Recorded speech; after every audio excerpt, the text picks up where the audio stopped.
I covered in one of my radars this week the absolute fawning over New York Governor Andrew Cuomo by the media and by Democrats since the pandemic hit. But as Ross Barkan writes in a piece for The Nation, Cuomo helped get New York into this mess in the first place. Ross says, quote, the same Cuomo who is racing to expand New York's hospital capacity, crying out for more federal resources, is quietly trying to slash Medicare funding in the state, enraging doctors and nurses and elected officials of his own party.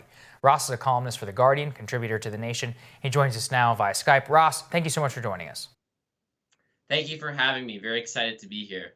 Absolutely. Ross, so tell us a little bit about Governor Cuomo. The left seems to have fallen, or the mainstream media seems to have fallen in love with him.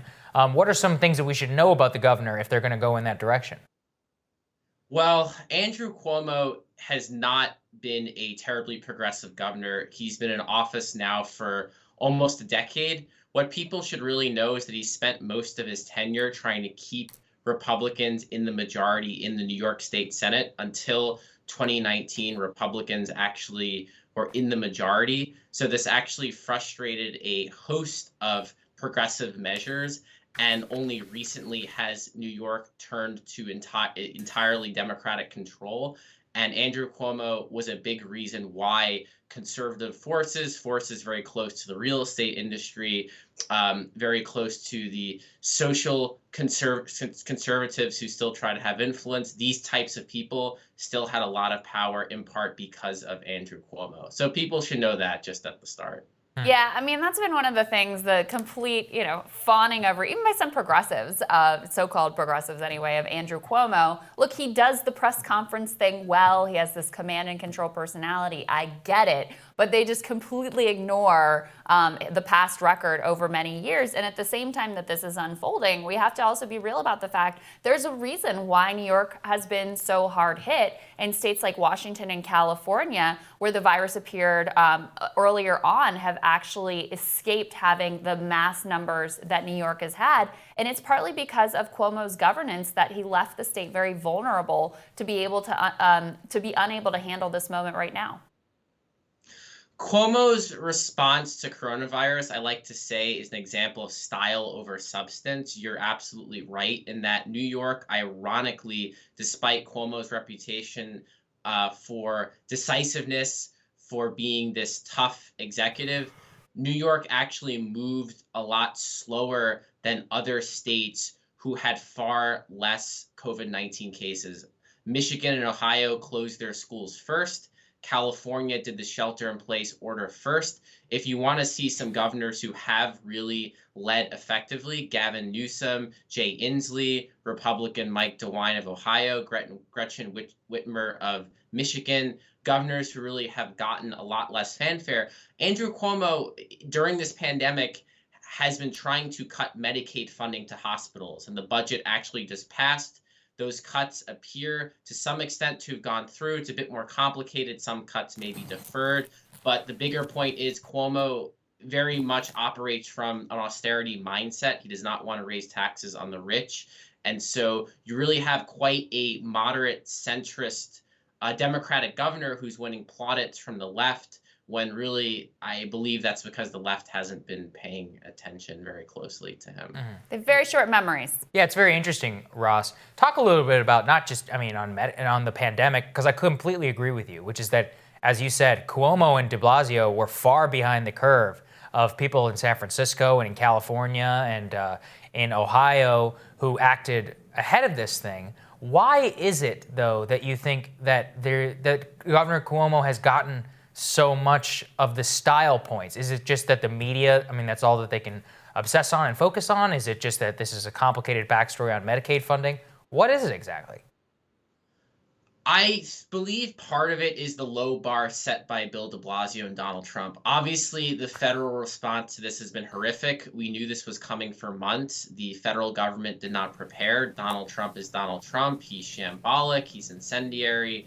He's deeply destructive and unhelpful. And Bill de Blasio has handled this quite poorly. Bill de Blasio has similarly been slow-footed, but he's also produced very cringeworthy clips, like telling people to go out and enjoy their lives, visit their favorite bar and restaurant right before bars and restaurants closed in New York, really straining to try to keep the schools open. So I think Cuomo is benefiting from this vacuum of leadership. And the other part of it, honestly, is shallow reporting and opinion making. I don't know how else to put it. Andrew Cuomo is getting tons of credit for having PowerPoints, for sharing anecdotes about his daughter and about his mom. And look, it's important to be reassuring in time of crisis. I don't want to downplay that necessarily, but people really have to pay attention to the policy and what has New York done that other states have not done. And the truth is, New York at best has had a mediocre response to COVID-19.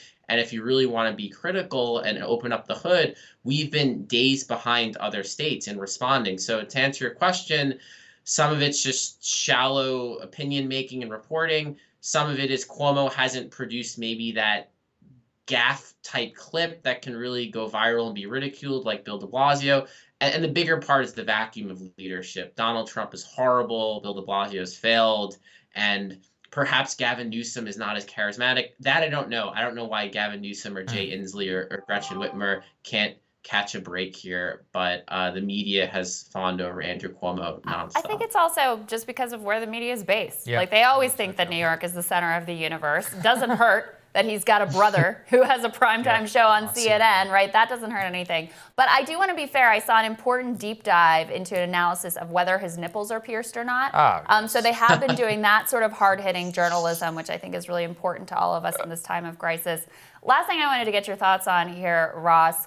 Cuomo, if you follow New York politics at all, Working Families Party is really important for progressives in the state of New York. They have that ballot line really important for them. Cuomo's been at war with Working Families Party forever. They ran a candidate against him. That's like long history. But even now, in the midst of this pandemic, he is still working behind the scenes to try to get them killed and get that ballot line from them killed. Just talk about that a little bit as well. From a progressive mentality, as you're evaluating this individual as a politician and thinking about whether this is someone who really represents your values.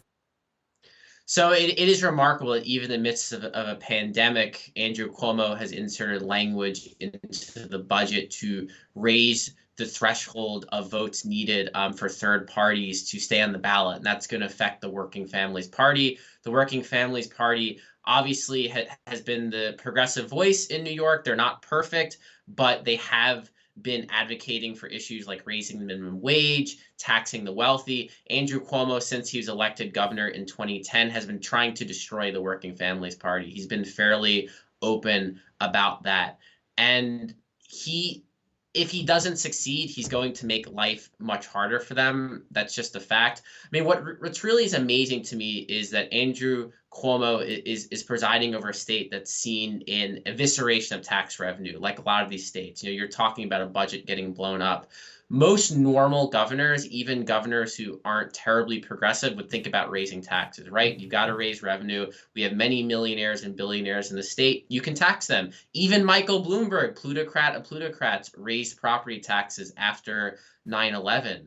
But this budget that was just passed has no tax increases, and that's because Andrew Cuomo, I think deep down, enjoys this wartime footing because it allows him to push the austerity policies that he's always wanted to push and never quite got this opportunity because there was always some degree of pushback given the economic climate was much better. So the Working Families Party has been an obstacle to that, and Andrew Cuomo has been very single-minded in trying to kneecap them any way he can.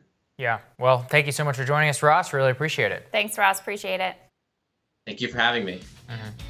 I will have more Rising for you after this.